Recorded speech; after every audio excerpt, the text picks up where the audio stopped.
नमस्कार, मैं हूं आपके साथ गौरव राजेंद्र। बुलेटिन की शुरुआत करते हैं। गुजरात के डेडियापाड़ा में धरती आबा भगवान बिरसा मुंडा की 150वीं जयंती के मौके पर जनजातीय गौरव दिवस समारोह का आयोजन किया गया, जिसमें पीएम मोदी ने भी शिरकत की। और इस मौके पर पीएम मोदी ने देश के विभिन्न हिस्सों में आदिवासी उत्थान कार्यों के लिए 9,700 करोड़ रुपए के विकास कार्यों की सौगात दी। पीएम मोदी ने विभिन्न बुनियादी ढांचा और विकास परियोजनाओं का उद्घाटन और शिलान्यास करते हुए इस मौके पर जनसभा को भी संबोधित किया। और इस दौरान उन्होंने कहा कि आदिवासियों ने भारत के स्वतंत्रता संग्राम में बहुत बड़ा योगदान दिया है।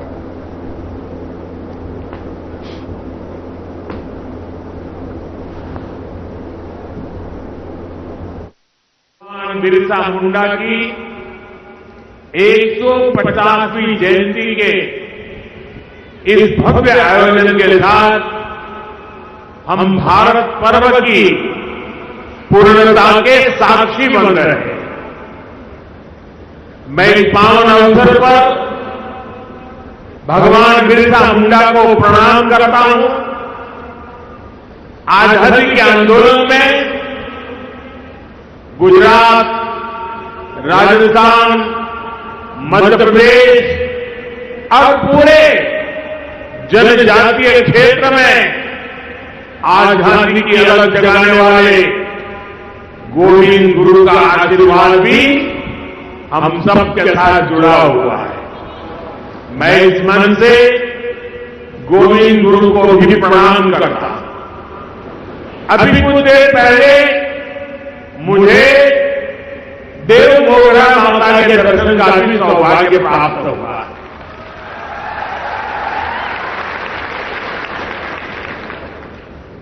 मैं मां के चरणों में भी फिर से नमन करता हूं। बहुत कम लोगों को पता होगा, काशी विश्वनाथ कॉरिडोर उसकी चर्चा होती है, उज्जैन महाकाल की चर्चा होती है, अयोध्या के राम मंदिर की चर्चा होती है, केदारनाथ धाम की चर्चा होती है। पिछले एक दशक में से कई हमारे धार्मिक ऐतिहासिक स्थानों का विकास हुआ है, लेकिन बहुत कम लोगों को पता होगा। मैं 2003 में मुख्यमंत्री के रूप में जब कन्या शिक्षा के लिए डेडियापाड़ा में आया था, और तब मैं मां के चरणों में नमन करने गया था। अब उस समय वहां की जो स्थिति मैंने देखी थी, एक छोटी सी झोपड़ी जैसी जगह थी, और मेरे जीवन में जो पुनर्निर्माण के अनेक काम हुए होंगे, तो उसकी अगर मैं गर्व के साथ कह सकता हूं, उसकी शुरुआत देव मोगरा माता के इस स्थान के विकास से हुई। और आज जब मैं गया तो मुझे बहुत अच्छा लगा कि लाखों की तादाद में हम लोग वहां आते हैं। मां के प्रति अपार श्रद्धा, खासकर हमारे जनजातीय बंधुओं में। साथियों, डेडियापाड़ा और सागवाड़ा का ये क्षेत्र कबीर जी की शिक्षाओं से प्रेरित रहा, और मैं तो बनारस का सांसद हूं, और बनारसियों ने संत कबीर की धरती, इसलिए संत कबीर का मेरे जीवन में अलग स्थान स्वाभाविक है। मैं इस मंच से उन्हें भी प्रणाम करता हूं। साथियों, आज यहां देश के विकास और जनजातीय कल्याण से जुड़े कई प्रोजेक्ट का लोकार्पण और शिलान्यास हुआ। पीएम जनमन और अन्य योजनाओं के तहत यहां 1 लाख परिवारों को पक्के घर दिए गए। बड़ी संख्या में एकलव्य मॉडल स्कूलों और आश्रम स्कूलों का लोकार्पण एवं शिलान्यास किया गया। बिरसा मुंडा ट्राइबल यूनिवर्सिटी में श्री गोविंद गुरु चैन की स्थापना भी हुई है। स्वास्थ्य, सड़क और यातायात से जुड़े कई और प्रोजेक्ट भी शुरू हुए हैं। मैं सभी विकास कार्यों के लिए, सेवा कार्यों के लिए, कल्याण योजनाओं के लिए आप सभी को विशेष करके गुजरात के और देश के मेरे जनजातीय परिवारों को बहुत बहुत बधाई देता हूं। साथियों, 2021 में हमने भगवान बिरसा मुंडा की जयंती को जनजातीय गौरव दिवस के रूप में मनाने की शुरुआत की थी। जनजातीय गौरव हजारों वर्षों से हमारे भारत की चेतना का अभिन्न हिस्सा रहा है। जब जब देश के सम्मान, स्वाभिमान और स्वराज की बात आई तो हमारा आदिवासी समाज सबसे आगे खड़ा हुआ। हमारा स्वतंत्रता संग्राम इसका सबसे बड़ा उदाहरण है। आदिवासी समाज से निकले कितने ही नायक नायिकाओं ने आजादी की मशाल को आगे बढ़ाया।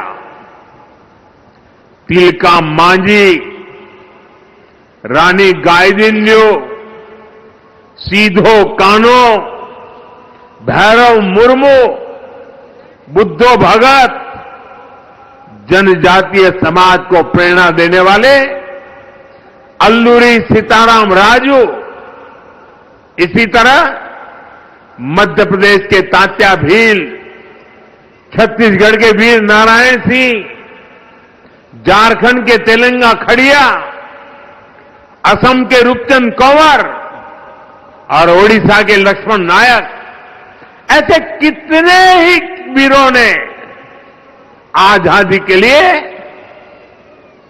अपार त्याग किया, संघर्ष किया, जीवन भर अंग्रेजों को चैन से बैठने नहीं दिया। आदिवासी समाज ने अनगिनत क्रांतियों की आजादी के लिए अपना लहू बहाया। साथियों, यहां गुजरात में भी जनजातीय समाज के ऐसे कितने ही शूरवीर देशभक्त हैं। गोविंद गुरु, जिन्होंने भगत आंदोलन का नेतृत्व किया, राजा रूपसिंह नायक, जिन्होंने पंचमार में ब्रिटिश सरकार के खिलाफ लंबी लड़ाई लड़ी, मोतीलाल तेजावत, जिन्होंने एक ही आंदोलन चलाया, और अगर आप पाल चितरिया जाएंगे तो सैकड़ों आदिवासियों की शहादत का वहां स्मारक है। जलियांवाला बाग जैसी वो घटना साबरकांठा के पाल चितरिया में हुई थी। हमारी दसरीबेन चौधरी, जिन्होंने गांधी जी के सिद्धांतों को आदिवासी समाज तक पहुंचाया।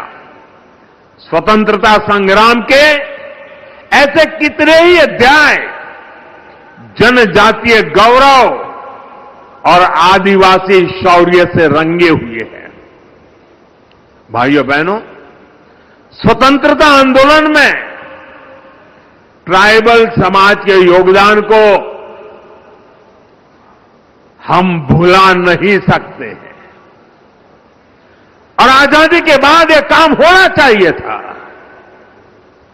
लेकिन कुछ ही परिवारों को आजादी का श्रेय देने के मोह में मेरे लक्षावधि आदिवासी भाई बहनों की त्याग, तपस्या, बलिदान को नकार दिया गया। और इसलिए 2014 के पहले देश में कोई भगवान बिरसा मुंडा को याद करने वाला नहीं था। सिर्फ उनके अगल बगल के गांव तक पूछा जाता था। हमने उस परिस्थिति को बदला क्यों? हमारी अगली पीढ़ी को भी पता होना चाहिए कि मेरे आदिवासी भाई बहनों ने हमें कितना बड़ा तोहफा दिया है, आजादी दिलवाई है।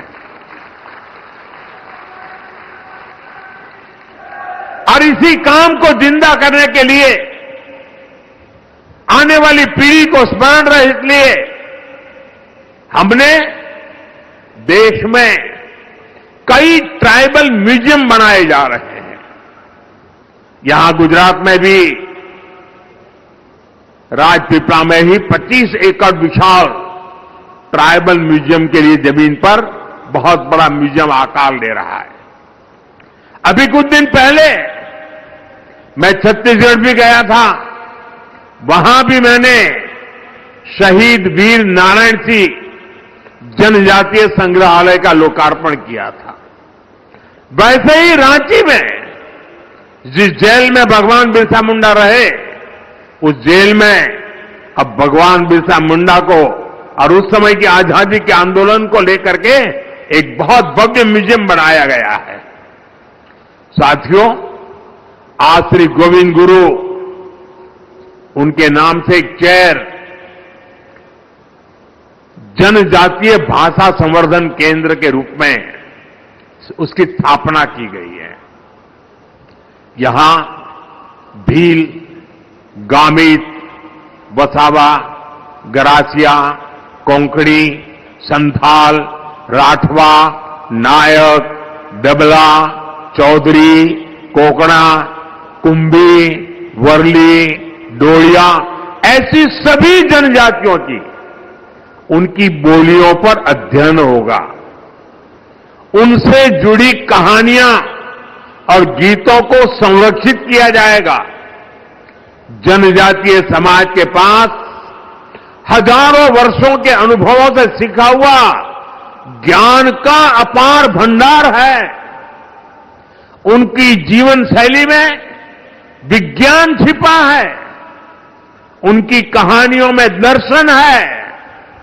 उनकी भाषा में पर्यावरण की समझ है। श्री गोविंद गुरु चेयर इस समृद्ध परंपरा से नई पीढ़ी को जोड़ने का काम करेगी। साथियों, आज जनजातीय गौरव दिवस का यह अवसर हमें उस अन्याय को भी याद करने का अवसर देता है जो हमारे करोड़ों आदिवासी भाई बहनों के साथ किया गया।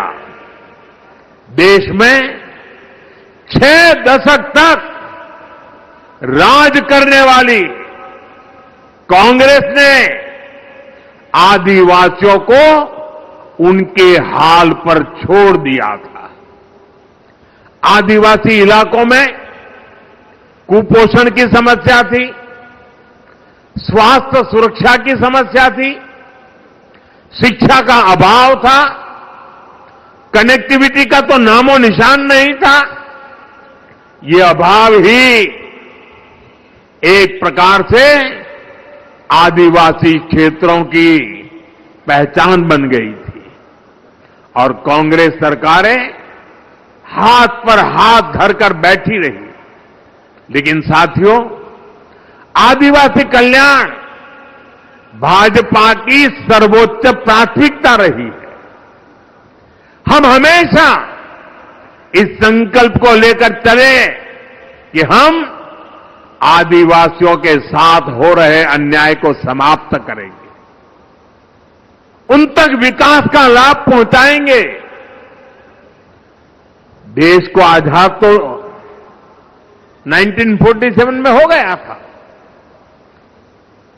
आदिवासी समाज तो भगवान राम के साथ भी जुड़ा हुआ है, इतना पुराना है। लेकिन 6-6 दशक तक राज करने वालों को पता ही नहीं था कि इतना बड़ा आदिवासी समाज के विकास के लिए कुछ करने की जरूरत है। साथियों, जब पहली बार अटल बिहारी वाजपेयी प्रधानमंत्री बने, भाजपा की सरकार बनी, तब देश में पहली बार जनजातीय समाज के लिए एक अलग मंत्रालय का गठन किया था, उसके पहले नहीं किया गया। लेकिन अटल जी की सरकार के बाद 10 साल जो कांग्रेस को फिर से काम करने का मौका मिला, तो उन्होंने इस मंत्रालय की उपेक्षा की, पूरी तरह भुला दिया गया। आप कल्पना कर सकते हैं 2013 में कांग्रेस ने जनजातीय कल्याण के लिए कुछ हजार रुपए की योजना बनाई, कुछ हजार रुपए। एक जिले में 1000 रुपए से काम नहीं होता है। हमारी सरकार आने के बाद हमने बहुत बड़ी वृद्धि की, उसके हितों की चिंता की, हमने मंत्रालय के बजट को बढ़ाया और आज जनजातीय मंत्रालय का बजट अनेक गुना बढ़ा करके हमने आज जनजातीय क्षेत्रों के विकास का बीड़ा उठाया है। शिक्षा हो, स्वास्थ्य हो, कनेक्टिविटी हो, हर क्षेत्र में हम आगे बढ़ने का प्रयास कर रहे हैं। साथियों, एक समय यहां गुजरात में भी आदिवासी इलाकों में स्थिति बहुत अच्छी नहीं थी। हालात ये थी कि अंबाजी से उमरगांव तक पूरे आदिवासी पट्टे में एक भी साइंस स्ट्रीम की स्कूल तक नहीं थी, साइंस स्कूल नहीं थी। डेडियापाड़ा और सागबारा जैसे इलाकों में विद्यार्थियों को आगे पढ़ने का मौका नहीं मिल पाता था। मुझे याद है जब मैं गुजरात का मुख्यमंत्री था तो मैंने यहां डेडियापाड़ा से ही कन्या केलवनी महोत्सव शुरू किया था। तब बहुत सारे बच्चे मुझसे मिलते थे और वो बच्चे बहुत सपने देखते थे, बहुत कुछ बनना चाहते थे। किसी को डॉक्टर बनने का मन था, कोई इंजीनियर बनना चाहता था, कोई साइंटिस्ट बनना चाहता था। मैं उन्हें समझाता था शिक्षा ही इसका रास्ता है। आपके सपनों को पूरा करने में जो भी बाधाएं हैं उन्हें हम दूर करेंगे, मैं विश्वास देता था। साथियों, स्थितियों में बदलाव के लिए हमने दिन रात मेहनत की, उसी का परिणाम है आज गुजरात के आदिवासी पट्टे में मैं जब मुख्यमंत्री बना उसके पहले जहां साइंस स्ट्रीम की स्कूल नहीं थी, आज उस आदिवासी पट्टे में 10,000 से ज्यादा स्कूल है। पिछले 2 दशकों में आदिवासी इलाका में 2 दर्जन साइंस कॉलेज, सिर्फ स्कूल नहीं, science college, commerce college, arts college बने हैं। भाजपा सरकार ने आदिवासी बच्चों के लिए सैकड़ों हॉस्टल तैयार किए। यहां गुजरात में 2 ट्राइबल यूनिवर्सिटी भी बनवाई। ऐसे ही प्रयासों से यहां भी बड़ा बदलाव आया है। 20 साल पहले जो बच्चे अपना सपना लेकर मुझसे मिलते थे, अब उनमें से कई डॉक्टर और इंजीनियर है, तो कोई रिसर्च फील्ड में काम कर रहा है। साथियों, आदिवासी बच्चों का भविष्य उज्जवल बनाने के लिए हम दिन रात काम कर रहे हैं। बीते 5-6 वर्षों में ही केंद्र सरकार ने देश में एकलव्य मॉडल आदिवासी स्कूलों के लिए 18,000 करोड़ रुपए से ज्यादा खर्च किए हैं। छात्राओं के लिए स्कूल में जरूरी सुविधाएं उपलब्ध कराई गई। इसका नतीजा यह है कि इन स्कूलों में एडमिशन लेने वाले ट्राइबल बच्चों की संख्या में 60% की वृद्धि हुई है। साथियों, आदिवासी युवाओं को जब अवसर मिलते हैं तो वो हर क्षेत्र में बुलंदी को छूने की ताकत रखते हैं। उनकी हिम्मत, उनकी मेहनत और उनकी काबिलियत, ये उन्हें परंपरा से मिले हुए, विरासत में मिले होते हैं। आज खेल जगत का उदाहरण सबके सामने है। दुनिया में तिरंगे की शान बढ़ाने में आदिवासी बेटे बेटियों ने बहुत बड़ा योगदान दिया है। अभी तक हम सब मैरीकॉम, थोनाकल गोपी, दुती चंद और भाईचुंग भूटिया जैसे खिलाड़ियों के नाम जानते थे। अब हर बड़ी प्रतियोगिता में ट्राइबल इलाकों से ऐसे ही नए नए खिलाड़ी निकल रहे हैं। अभी भारत की क्रिकेट टीम ने विमेन वर्ल्ड कप जीतकर इतिहास रचा है। उसमें भी हमारी एक जनजातीय समाज की बेटी ने अहम भूमिका निभाई है। हमारी सरकार आदिवासी इलाकों में नई प्रतिभाओं को तलाशने और उन्हें आगे बढ़ाने के लिए लगातार काम कर रही है। जनजातीय क्षेत्रों में स्पोर्ट्स फैसिलिटीज को भी बढ़ाया जा रहा है। साथियों, हमारी सरकार वंचित को वरीयता के विजन पर काम करती है। इसका बहुत बड़ा उदाहरण ये हमारा नर्मदा जिला भी है। पहले तो ये अलग नहीं था, वो भरूच जिले का हिस्सा था, कुछ सूरत जिले का हिस्सा था, और ये सारा इलाका कभी पिछड़ा माना जाता था।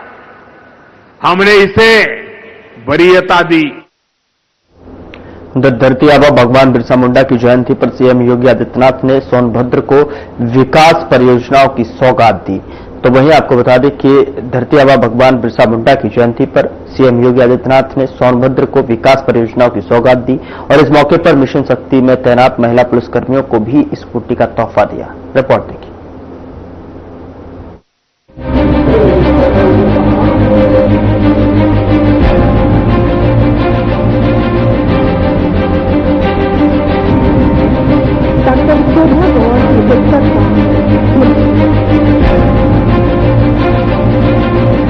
सोनभद्र में शनिवार को धरती आबा भगवान बिरसा मुंडा की 150वीं जयंती पर जनजातीय गौरव दिवस के मौके पर कार्यक्रम का आयोजन किया गया।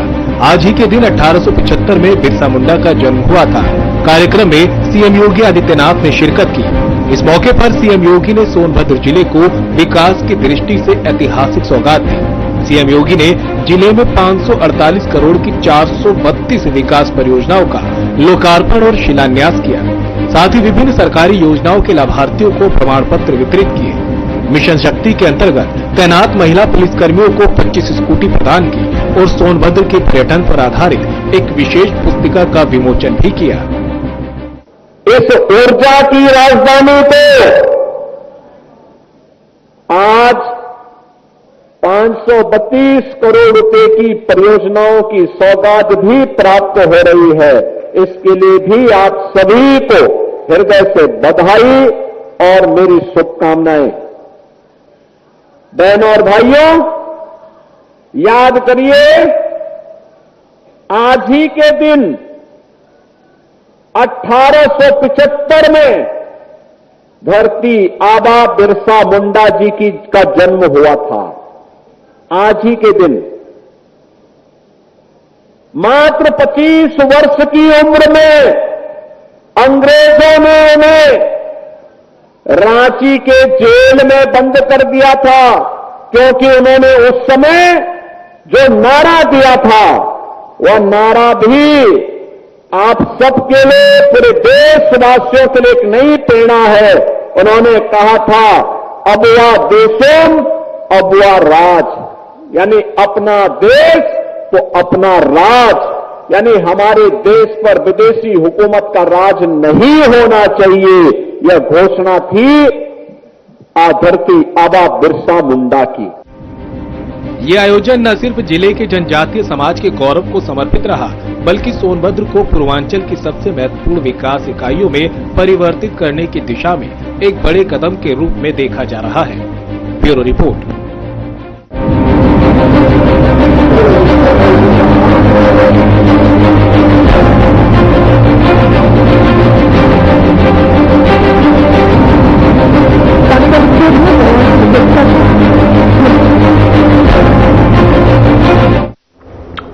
स्टेट ट्रांसफॉर्मेशन कमीशन के नए सीईओ के रूप में पूर्व मुख्य सचिव मनोज कुमार सिंह की नियुक्ति कर दी गई है।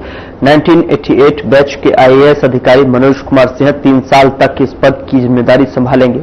यह कमीशन नीति आयोग की तर्ज पर कार्य करता है। स्टेट ट्रांसफॉर्मेशन कमीशन के अध्यक्ष सीएम योगी आदित्यनाथ हैं। सीएम योगी आदित्यनाथ की अध्यक्षता में इस कमीशन का गठन अक्टूबर 2022 में किया गया था। मनोज कुमार सिंह इस कमीशन के पहले सीईओ होंगे। इससे पहले कमीशन में किसी को इस पद पर नामित नहीं किया गया था।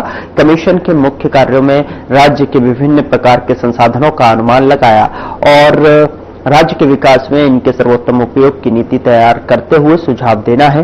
राष्ट्रीय एजेंडा के उद्देश्यों, प्राथमिकताओं के साथ ही राज्य की आवश्यकताओं, संसाधनों और क्षमताओं को ध्यान में रखते हुए क्षेत्रवार और कार्यक्रमवार अल्पकालीन, दीर्घकालीन उपायों की संरचना के साथ ही क्षेत्रीय असंतुलन को दूर करने के लिए नीतियों एवं कार्यक्रमों पर सुझाव देना।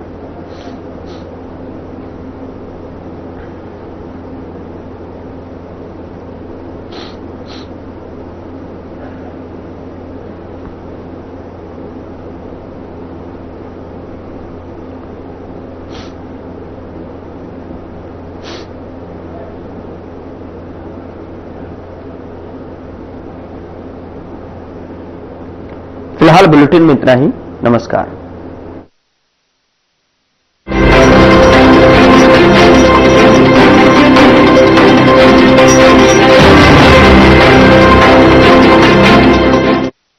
दो 2047 में कैसा होगा विकसित भारत का विकसित